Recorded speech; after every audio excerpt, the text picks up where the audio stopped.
మీ business ను develop చేసుకోవాలి అనుకుంటున్నారా? మీ పరపతిని పెంచుకోవాలి అనుకుంటున్నారా? అయితే ఓకే టీవీ ద్వారా ఎల్ బ్యాండ్, ఆస్ట్రన్ band ad, scrolling ad, ad with voice overs, logo bug, video ads ద్వారా మీ యాడ్స్ ను పబ్లిష్ చేసుకోండి. సంప్రదించవలసిన phone number 8520917933. Welcome to OK TV. నేను మిస్ శ్రావ్య. ప్రస్తుతం మనం నిజామాబాద్ లో ఉన్నాం. మనతో పాటు Armoor MLA, BJP MLA Paidi Rakesh Reddy గారు ఉన్నారు, ఫైర్ బ్రాండ్. సో ఆయనతో మాట్లాడి తెలుసుకుందాం. సార్ నమస్తే, ఎలా ఉన్నారు? చాలా ఫైర్ కోపంగా ఉన్నట్టున్నారు. ఎందుకంటే ఎండల ప్రతాపమా? ఎండల ప్రతాపం కాదు. ఈ రేవంత్ రెడ్డి ఒక దుర్మార్గుడు, ఒక అవినీతి పరుడు, ఒక అబద్ధాల కోరు. తెలంగాణ ప్రజల సమాజాన్ని మోసం చేసిండు, మహిళలను మోసం చేసిండు, రైతులను మోసం చేసిండు, అందరినీ కర్షకులని, కార్మికులని, కౌలు రైతులని, వడ్ల రైతులని, విద్యార్థులని ఈయన మోసం చేయని మనిషి లేడు. అదొక బాధ. రెండోది, 4 నెలల నుంచి మా ఉత్తర తెలంగాణ, ప్రత్యేకంగా ఉత్తర తెలంగాణ, మళ్ళా ప్రత్యేకంగా ఆర్మూర్ పగబట్టి ఉన్న నిధులన్నీ, మాకు రావాల్సిన నిధులు సుమారు 30,000 కోట్లు అప్పులు తీసుకొచ్చాడు. ఆ 30,000 కోట్లు మా వాటా ఇవ్వకుండా మళ్ళా 30,000 కోట్లు ఆ రాష్ట్ర బడ్జెట్ వచ్చింది. 60,000 కోట్లలో ఉన్నది ఉన్నట్లు నిధులు రాలేదు అసలు మీకు. మొన్న బడ్జెట్ కేటాయించింది కదా, మొన్న రోడ్ షోలో కూడా మీ మీద వ్యాఖ్యలు చేసినట్టున్నారు చాలా జోరుగా. ఇగో నిన్న కాక మొన్న పెట్టాం వల్ల అనుమూల రేవంత్ రెడ్డి, బట్టి విక్రమార్క గారు, చీఫ్ సెక్రటరీ గారికి నువ్వేం దోసుకపోయినావు విత్ ఎవిడెన్స్ అన్ని పేపర్లతో సహా. ఇగో నేను ఎంత దోసుకొచ్చినా అని చెప్పిండు. ఒక్క నిమిషం మంచిగా చేసుకోండి. ఏప్రిల్ 19 నాడు సీఎం రేవంత్ సమీక్ష నిర్వహించారు. పార్టీ మహబూబ్ నగర్ పార్లమెంట్ అభ్యర్థి వంచన్ రెడ్డి, పార్టీ తిరుపతి రెడ్డితో కలిపి మధ్యాహ్నం 2 గంటల నుంచి 7 గంటల వరకు సమీక్ష నిర్వహించారు.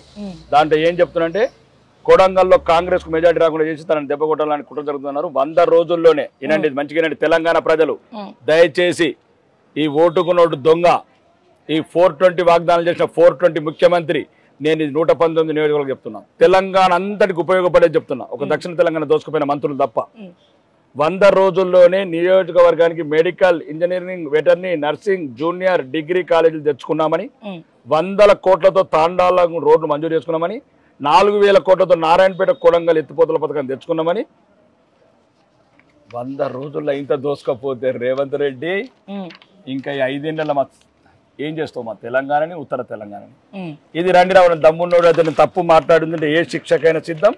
జంతర్ మంతర్ కాడ ఊరు పెట్టుకుంటామా, కత్తును పొడుచుకుందామా, ఒక్కొక్కరు ఆత్మహత్యలు చేసుకుందామా, సూసైడ్ చేసుకుందామా, లేకపోతే ఎండ్రీని దానికి సర్దమా? నేను చెప్పిన దాంట్లో అబద్ధమే చెప్పండి. అంటే విత్ ఇన్ 100 రోజుల్లో 6,000 కోట్లు దోసుకుపోయాడు. ఇట్లాంటి దుర్మార్గుడు, నైతిక విలువలు లేని రాజకీయ నాయకుడు ఒక రాజ్యాంగబద్ధమైన పదవులు ఉండడం ఇది రాష్ట్రానికి మంచిది కాదు. మిగతా కాంగ్రెస్ నాయకులు కూడా చెప్తున్నా, రాక 10 ఏళ్ల తర్వాత వచ్చింది హిందూ ద్రోవుల పార్టీ. పర్లేదు, హిందూ ద్రోవులే అయినా కానీ మిమ్మల్ని మా హిందువులే గెలిపించారు. సగం మంది హిందువులు ద్రోవులు ఉన్నారు మా దగ్గర కూడా. కానీ ఇట్లే తెలంగాణకి ద్రోహం చేయడం, ఒక్కడే దోసుకోపోతే ఇట్లా 6,000 కోట్లు. ఇది ఓన్లీ కొడంగల్కే ఇస్తున్నాడు, మిగతా వేటికి కూడా ఇవ్వట్లేదు అంటారా మీరు? అంటే మరి ఎందుకు ముఖ్యమంత్రి అంటున్నా, అనర్హుడు అంటున్నా. రాజ్యాంగబద్ధమైన కాన్స్టిట్యూషన్ మీద ప్రమాణం చేసేటప్పుడు ఏం చేస్తాడంటే, ఈ రాజ్యాంగం మీద ప్రమాణం చేసేటప్పుడు, అది కూడా భారత మన రత్న అంబేద్కర్ రాసిన ఒక మహోత్తర గ్రంథం, అది మా పవిత్ర గ్రంథం. అది దాని మీద ప్రమాణం చేసినప్పుడు ఏం చెప్తారంటే ముఖ్యమంత్రి, రాష్ట్రాన్ని కులమతాలకు అతీతంగా, ప్రాంతాలకు అతీతంగా అభివృద్ధి చేస్తా అంటున్నాడు. ఇది అభివృద్ధి. ఇప్పుడు 6,000 కోట్లు నువ్వు తీసుకోకపోతే మాకు ఎన్ని ఇచ్చినావు? ఆర్మూర్కు బిచ్చగాడికి వచ్చిన అంటున్నాడు. కాంగ్రెస్ సపోర్ట్ కొడుతున్నారు కిరాయి సైనికులు. 16 కోట్లు నీ అబ్బాయి నువ్వు వేపించేది 1,424 కోట్లు ఇచ్చిందాక నేను వదిలేదు లేదు. రెండోది ఏంటంటే, మాతో పాటు ఉత్తర తెలంగాణ అంతా ఏకత చేస్తాం. కాంగ్రెస్ ఎమ్మెల్యేలు కూడా ఫోన్ చేస్తున్నారు, అన్నా ఇతను మొత్తం పక్షపాతం పట్టిండి, మేము తప్పు పని చేసినాం, ఇతను ముఖ్యమంత్రిని ఎన్నుకొని తప్పు చేసినాము, ఎందుకంటే మీతో కూడా కలిసి వస్తాం, చలో కొడంగల్ పెట్టినాము. ఒక్కటి మాత్రం చెప్తున్నా శ్రావ్య గారు, మాకు అసెంబ్లీ బడ్జెట్ సమావేశాలే చెప్పింది అండి. అసెంబ్లీ సమావేశాలు ఆగస్టులో మా ఆర్మూర్కు ప్రత్యేకంగా 1,424 కోట్లు రాకపోతే, ఉత్తర తెలంగాణకు అన్ని చోట్ల నిధులు ఇవ్వకపోతే అందరం కలుస్తాం, కొడంగల్ కోతాం, ఏమేమైతే మొత్తం పనులు మొదలు పెట్టారో అవన్నీ కన్నుకూల కొడతాం. కాదు సార్, వాళ్ళు 6 గ్యారెంటీలు అంటున్నారు, మీరేమో కేవలం మోడీ గ్యారెంటీ అంటున్నారు. తేడా ఏముంది? ప్రతి ఒక్కరు కూడా గ్యారెంటీల పేరు మీద ప్రచారం చేస్తా ఉన్నారు. ఇప్పుడు 8 లక్షల కోట్లు ఇచ్చామండి, 8,36,000 కోట్లు ఇచ్చాం ఇప్పటి వరకు. 4 మంది ఎంపీలను గెలిస్తేనే 8 లక్షల. 1 నిమిషం, ఏం గ్యారెంటీలు చెప్తాను. ఇప్పుడు 1,96,420 కోట్లు పన్నుల్లో వాటిచ్చినాం. రైతుల కనీస మద్దతు ధర ధాన్య సేకరణకు 1,86,640 కోట్లు ఇచ్చాము. జాతీయ రహదారుల విస్తరణకు 1,58,000 కోట్లు ఇచ్చాము. ప్రధానమంత్రి ముద్ర యోజన కింద 58,470 కోట్లు ఇచ్చాము. ఎరువుల సబ్సిడీ కింద 46,000 కోట్లు సబ్సిడీ ఇచ్చాము. రైల్వేల అభివృద్ధి కోసం 34,990 కోట్లు ఇచ్చాము. మహాత్మా గాంధీ జాతీయ గ్రామీణ ఉపాధి కోసం 32,400 కోట్లు. రీజనల్ రింగ్ రోడ్కు 20,000 కోట్లు. విద్యా విభాగంలో పరకలు 12,500 కోట్లు. రామగుండం ఎన్టీసీ కోసం 10,990 కోట్లు. చెప్పాలంటే ఇగో ఇవన్నీ అఫీషియల్ డాటా ఇది. కానీ గాడిద గుడ్డ ఇచ్చింది అంటారు మీరు. గాడిద గుడ్డు పట్టుకొని తిరుగుతున్నారు కదా, గాడిద గుడ్డ ఇచ్చింది. తెలంగాణకు అసలు ఏమి ఇచ్చిండ్రు? ప్రత్యేక మెడికల్ కాలేజ్ ఇది విడుదల చేసినాం. కిషన్ రెడ్డి కూడా రాష్ట్ర అధ్యక్షుడు చర్చకు రమ్మన్నాడు. ఒకటి 8,62,400 కోట్లు ఇచ్చామని చెప్తున్నాం. ఇది ఒకటి ఏంటంటే ఈ అబద్ధాల కోరు, అవినీతి పరుడు, అహంకారి అనుమూల రేవంత్ రెడ్డి. మీరు అందరు గాడిద గుడ్డు పెడతారా? అంతకన్నా పెద్ద అబద్ధాల కోరేంది? నోరిపితేనే అబద్ధం. అందుకోసం సైజుకు తగ్గట్టు మాటలు మాట్లాడాలి. సైజు కూడా సరిగ్గా లేదు, మళ్ళీ సైజుకు తగ్గట్టు మాటలు మాట్లాడాలి. మాట్లాడే ఒక రాజానుభావులు మాట గాంభీర్యంగా ఉంటది, కానీ మాటలు అబద్ధాలు అన్ని రకాల చేస్తారు. మరి ఇంత జరుగుతుంటే నిజామాబాద్ ఫస్ట్ నుంచి కూడా బీజేపీ కార్యకర్తలు కావచ్చు, యూత్ కావచ్చు, గంపగుత్తగా మోడీ గారు చాలా ఉంది. కానీ రీసెంట్ టైమ్స్ లో కాంగ్రెస్ పార్టీ జీవన్ రెడ్డి గారు గెలుస్తున్నారు అన్న వార్తలు ఎందుకు జోరుగా వస్తున్నాయి? 50-50 ఛాన్సెస్ ఎందుకు కనబడతా ఉన్నాయి? చాలా మంది ఏడుస్తున్నారు మా దగ్గర. ఒకవేళ అన్న ఈ అంటే మా దగ్గర జీవన్ రెడ్డి గెలిస్తే మాత్రం మేము సూసైడ్ చేసుకుంటాం, చాలా మంది ఆత్మాహుతి చేసుకుంటాం. మమ్మల్ని ఎట్లా బతకని తుర్కోళ్ళు ఎట్లయితే మసీదులలో ఇట్లా వచ్చుకుపోయి కడి చేస్తున్నారు పిల్లల్ని, ఎట్లయితే జై శ్రీరామ్ డుడి పెడుతున్నారు అన్న, మా భవిష్యత్తు కూడా ఈ తుర్కోళ్ళు ఈ కాంగ్రెస్ వాళ్ళు కలిపి మా పిల్లల్ని మమ్మల్ని ఎట్లా చంపేస్తారు, మేము చస్తాము. ఒకటి జీవన్ రెడ్డి గెలవడం అనేది నాకు మళ్ళీ జీవన్ రెడ్డి పదలే పడే. నాకు ఇంతకు ముందు ఒక లేవటేసిన జీవన్ రెడ్డిని, ఈడొక్కడు చెవులిన్ రావు, కళ్ళు కానరావు, మాగురు. ఇప్పుడు ఈ రాజకీయాల్లో పోరాటేట్టు ఉండాలండి. ఇప్పుడు మా నిధులు కావాలా, మా ప్రజల కష్టాలు కావాలా, కళ్ళు కానరు, చెవుడిని రానోడు, నాడ రానోడు, టాబ్లెట్లు ఎత్తున్నాడు, వీళ్ళు ఏం చేస్తారండి పార్లమెంట్కి వెళ్ళి? ఉండాల యువకులు.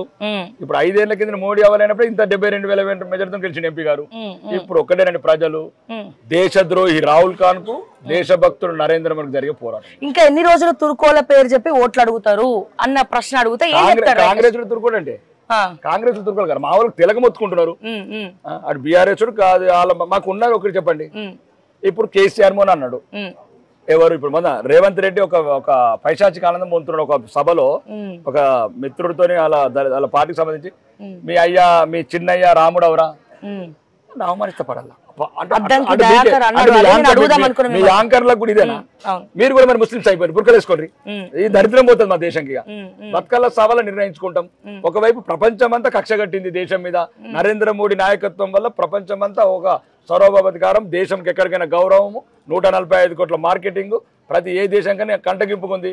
దీన్ని కాపాడుకోవాలి. పక్కనున్న పాకిస్తాన్ వాడికి ఎప్పుడెప్పుడు 300 రూపాయల కిలో ఆటా ఉంది. ఈ రాహుల్ ఖాన్ ఏదైనా పుస్తకం ఏదైనా మేము చచ్చిపోయామని అయితే మొత్తం వాళ్ళు వచ్చి కూర్చుంటారు. ఎట్లయితే కాశ్మీర్కి వెళ్ళి హిందువులను చంపేసినారో మళ్ళీ మమ్మల్ని అందరినీ చంపేస్తారు, మా ప్రజల్ని. కాబట్టి మాకు ధర్మం కాదండి, అభివృద్ధి చెప్తున్నా. అభివృద్ధి ఏంది చెప్పాలా నీకు? విదేశీ ఎగుమతులు, విదేశీ పెట్టుబడులు, రెండోది జాతీయ విస్తరణ రహదారులు, రైల్వే లైన్స్, వందే భారత్ ట్రైన్లు, 73 ఎయిర్పోర్ట్లు ఉంటే 143 ఎయిర్పోర్ట్లు, లేకపోతే పిల్లలకు ఉద్యోగాలు, ఇవన్నీ మేము చేసినాయి. కాబట్టి 83 కోట్లకు ఉచిత రేషన్, 142 కోట్ల మందికి కరోనా వ్యాక్సిన్. ఈ రోజు దేశవ్యాప్తంగా జరుగుతున్న అభివృద్ధి. ఈ అభివృద్ధిలో ఒక్కటి చెప్పండి, అవినీతి ఉందా? మచ్చలేని నాయకుడు, ఒక కలియుగ దైవం, అవతార పురుషుడు, వాళ్ళు ఒక్క 10 ఏళ్లలో ఒక్క అవినీతి చూపించండి ఎవడన్నా. మరి ఇదే కాంగ్రెస్ అంటే కాంగ్రెస్ ఇండివిజువల్ క్యాండిడేట్స్ బీజేపీలో కొంతమంది అవినీతి చేసే వాళ్ళు కూడా ఉన్నారు. పక్క రాష్ట్రం కర్ణాటకలో 145 పెద్ద దేశం అమ్మ, 30 రాష్ట్రాలు. ఇప్పుడు నేనున్నా నిజాయితీ కుటుంబంలో నా బంధువులంతా 100 మంది ఉంటారు, అందరు నాలాగా ఉండరు. అక్కడక్కడ చిన్న చిన్న పొరలు. కానీ ఎవరైతే దేశ నాయకుడు ఉన్నాడో, ఎవరైతే అత్యున్నతమైన పదవులు ఉన్నారో వాళ్ళు చెప్పండి. మేము అబ్దుల్ కలాం గారిని ప్రెసిడెంట్ ఆఫ్ ఇండియా చేసినాం, అవినీతి ఉందా? మేము రామ్నాథ్ కోవింద్ గారిని ప్రెసిడెంట్ ఆఫ్ ఇండియా, అవినీతి ఉందా?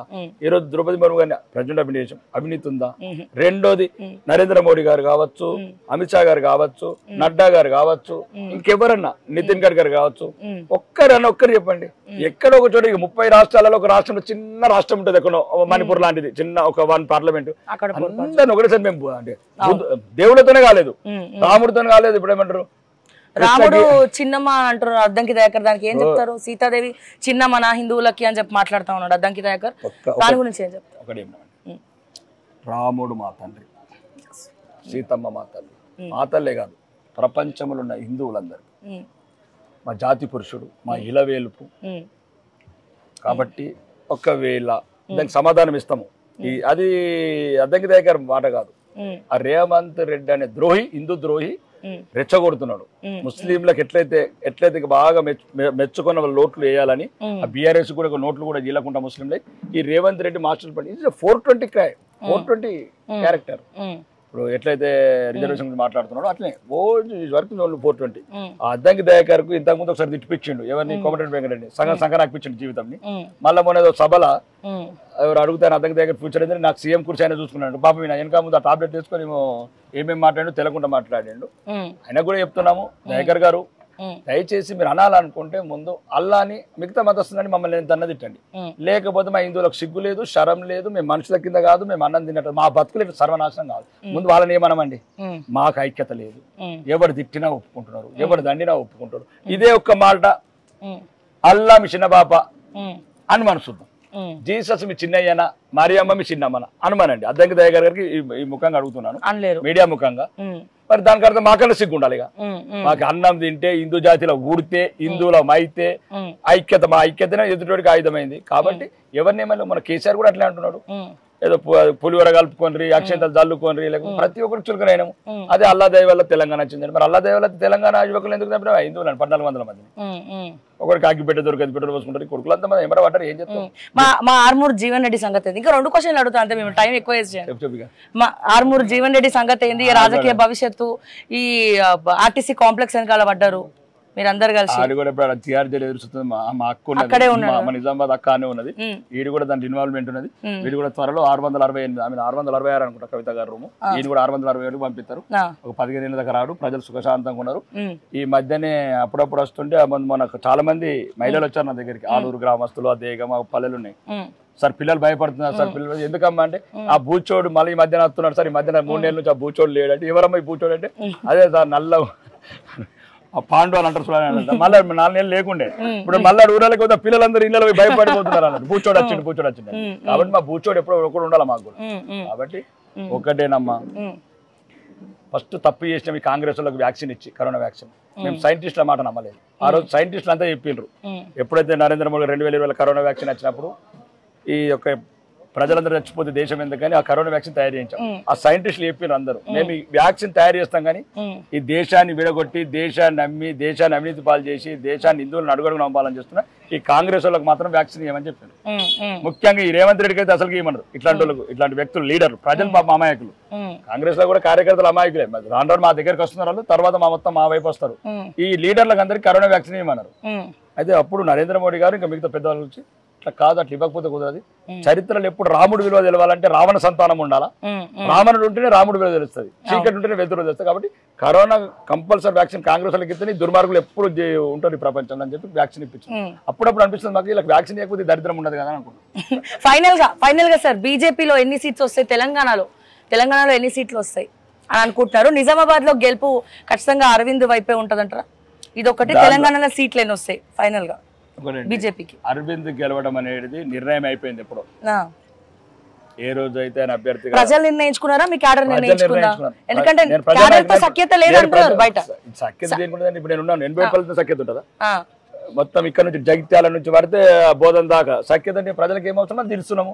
ప్రజలకు ఉచిత రేషన్ ఇస్తున్నాము, స్ట్రీట్ లైట్ ఇస్తున్నాము, వైకుంఠ ధామాలు కట్టిస్తున్నాము, సీసీ రోడ్లు లేపిస్తున్నాము, డ్రైనేజ్ లేపిస్తున్నాము, కరోనా వ్యాక్సిన్లు ఇచ్చినాము, ఆడబిడ్డలకు ఉజ్వల గ్యాస్ కనెక్షన్లు ఇచ్చినాము. ప్రజలకు ఏది కావాల్సిన చేస్తున్నామండి. ఇప్పుడు మేము ఎన్ని లక్షల మందిని కలుస్తాను? నేను కూడా 3 లక్షల మంది ప్రజలు రోజు కలుస్తానా? నేను 4 నెలలకు ఒక రోజు లాస్ట్ ఇంట్లో కూడా రావద్దు అంటున్నారు. 4 నెలలకు సరతలేవు ఇంటి కానీ మాకు చాట్లప్పుడు తనకి వెళ్ళి పెడితే చిన్న దాకా ఒక్కొక్క రోజు పోతే 4 నెలలు అవుతుంది నా కాన్సెన్సీ. మరి 2 రోజులు వాళ్ళకి 5 ఏళ్ళు పడుతుంది ఈ ఊరికే ఆ ఊరు దాకా మొదలు పెడితే. కాబట్టి అది ఒక అపోహ. దీని వెనకాల మొత్తానికి ఒక కుట్ర ఉంది, విదేశీ కుట్రలు ఉన్నాయి. రెండోది కాంగ్రెస్ కుట్ర, ఈ ముస్లింల కుట్ర బాగుంది వెనకాల.